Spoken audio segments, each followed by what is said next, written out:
नमो नारायणाय।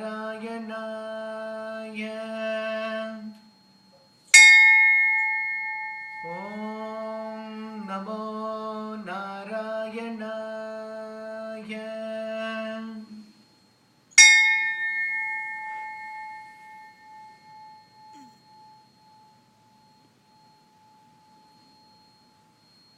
भज गोविन्दं भज गोविन्दं गोविन्दं भज मूढमते। हरिनारायणं हरिनारायणं नारायणं भज मूढमते। भज गोविन्दं भज गोविन्दं गोविन्दं भज मूढमते। हरिनारायणं हरिनारायणं नारायणं भज मूढमते। गेयं गीतानाम सहस्रं ध्येयं श्रीपतिरूपमजस्रम्। गेयं गीतानाम सहस्रं ध्येयं श्रीपतिरूपमजस्रम्।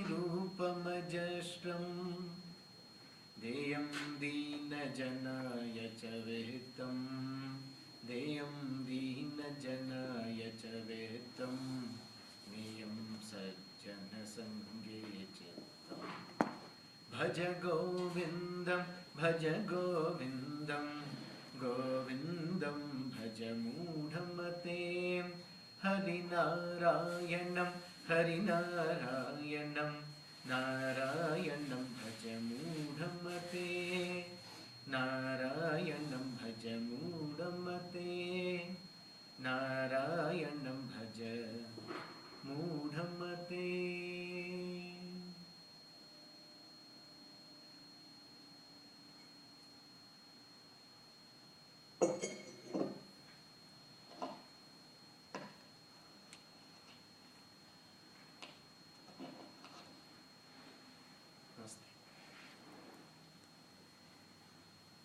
Last month, just as we were leaving, there was a question that came around Vastu. So we'll continue that discussion on Vastu. And then we'll just go into the question and answers based on what we have discussed in these past 6 months. So that if there are any questions that arise, then we are able to get it clarified. Vastu, the root in Sanskrit, the root is Vasti, Vasati, Vas, Nivas. So Vas, as we know from Hindi, Nivas, is the place of residence where we live. Vasati is to live in comfort. Anything that we do in this world, we do it for our own comfort. Comfort of our family, comfort of our children, ourselves, parents. And once we settle down in our homes, we always want to ensure that our environment, the AC is comfortable, the clothes that we wear is comfortable, the cars that we drive in is comfortable, the place how we sleep is comfortable. So it all comes down to Vasati, comfort. So last month, just to review the whole thing, there was a question around how the house should be. The location of the house is very important. At the same time, the Vastu does not end just by acquiring a house which is Vastu friendly. Because some people came and asked me that based on whatever I told, the directions that have been recommended, I'm not in that direction.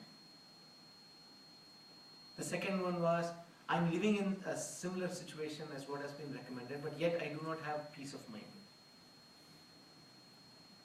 So if you look at, when we say Om Shantihi, Shantihi, Shantihi 3 times, it represents 3-dimensional aspects of our life. One is Adi Bhautika, that which we are all part of, Prakriti, nature, Adi Bhautika. The second Shanti is Adi Deivika, anything which is extraterrestrial. cosmic in nature which we are not able to comprehend, or sometimes we are able to comprehend. And the other one is the most subtlest of all, Adhyatmika.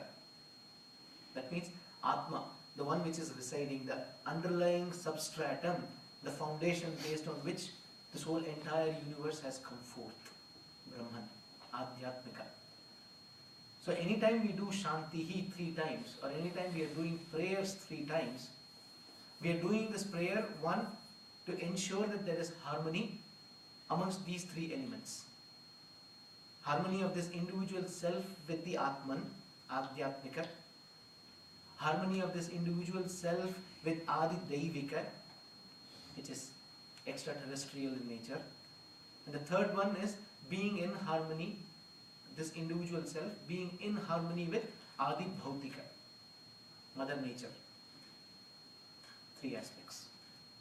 So anytime we are trying to find solutions, unless and until these 3 aspects of our life come together, unless and until that does not happen, we will always find that that balance has not been maintained.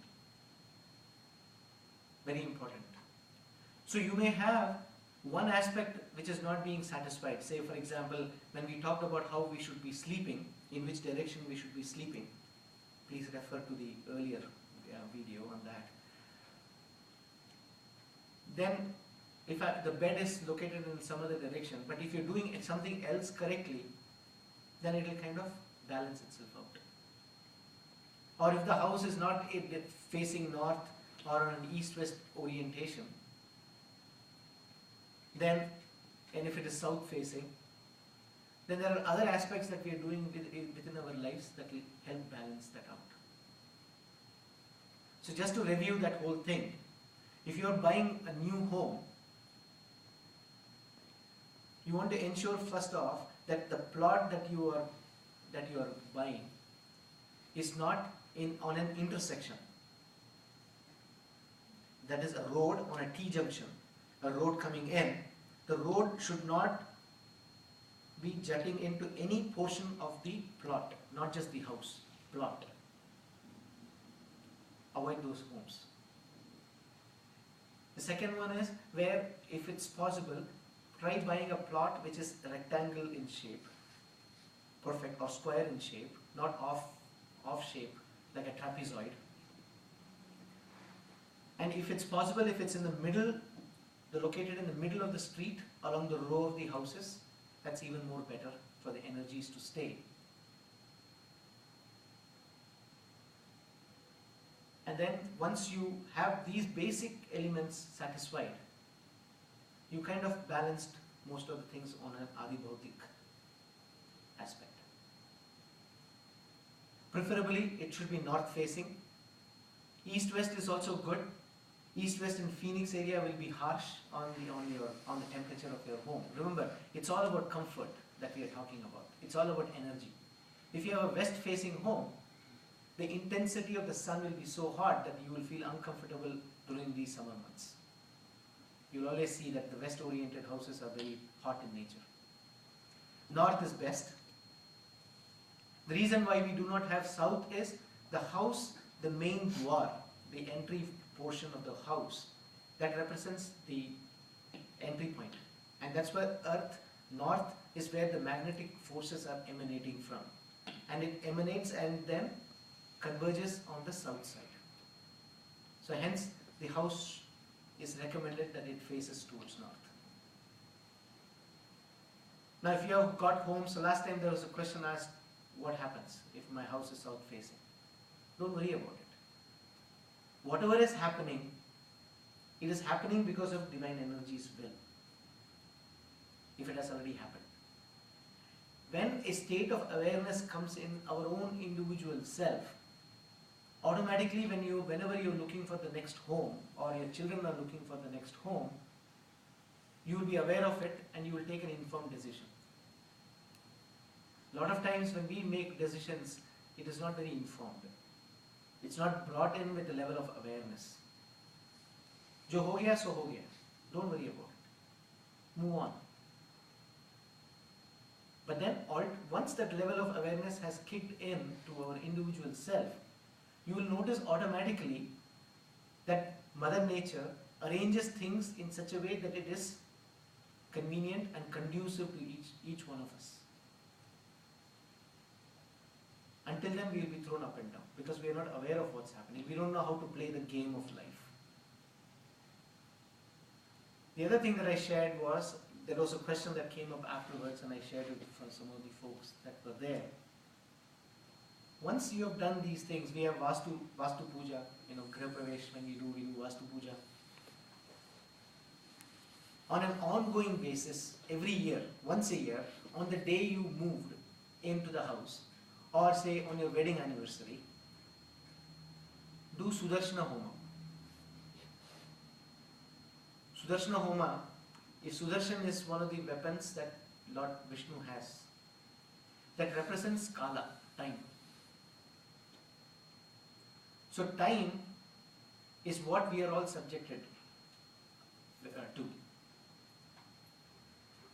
So when you do Sudarshana Homa, that mantra, that is when it is chanted and yajna is done 108 times, it creates the necessary energy to keep things live in our individual houses.